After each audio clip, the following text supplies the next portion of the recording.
La ministre, la parole est à Madame Amélia Lacrafi.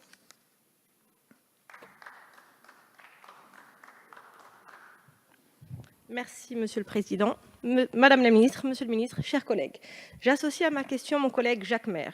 Au-delà des aspects militaires et sécuritaires, il a été reconnu unanimement en février au Tchad que le seul retour des États et des services aux populations permettrait de revenir à une paix durable et à une stabilité de la zone.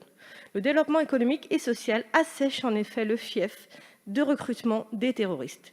Le développement s'affirme donc comme complémentaire de l'action militaire pour espérer un jour stabiliser la zone en permettant l'émergence de perspectives économiques viables et pérennes.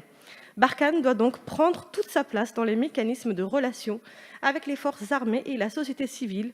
Cette dernière est essentielle pour améliorer les relations avec la population. Je salue l'importance qui a été donnée à la région dans notre projet de loi de programmation relatif au développement solidaire et à la lutte contre les inégalités mondiales. La présence militaire reste néanmoins un préalable. Si les opinions publiques sont de moins en moins favorables à cet engagement, nous saluons le maintien de notre présence. Mais il devient nécessaire, et plus que nécessaire, que nos partenaires européens, notamment, s'impliquent davantage. Vous en avez parlé, Madame la Ministre, mais pouvons-nous avoir plus d'informations que pour l'Italie bientôt concernant la force Takuba ?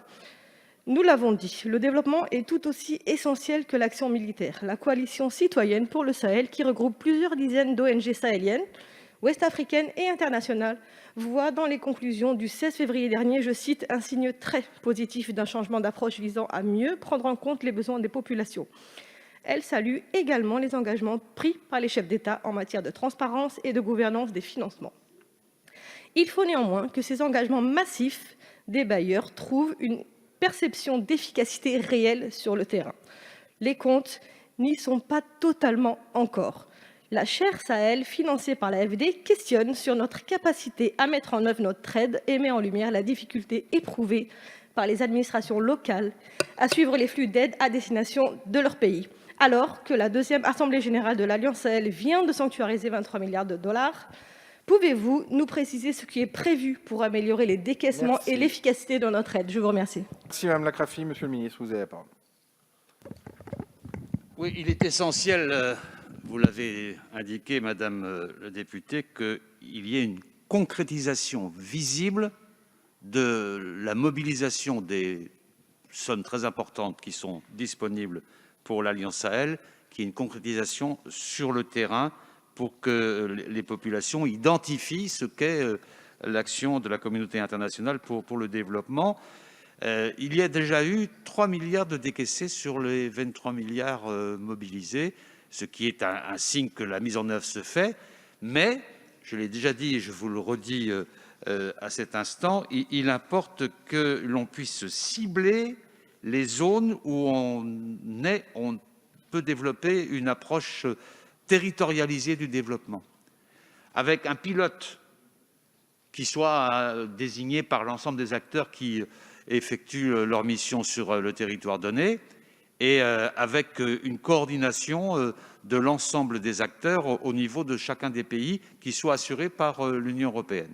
C'est ce que nous voulons mettre en œuvre. Nous avons des insuffisances sur ce sujet.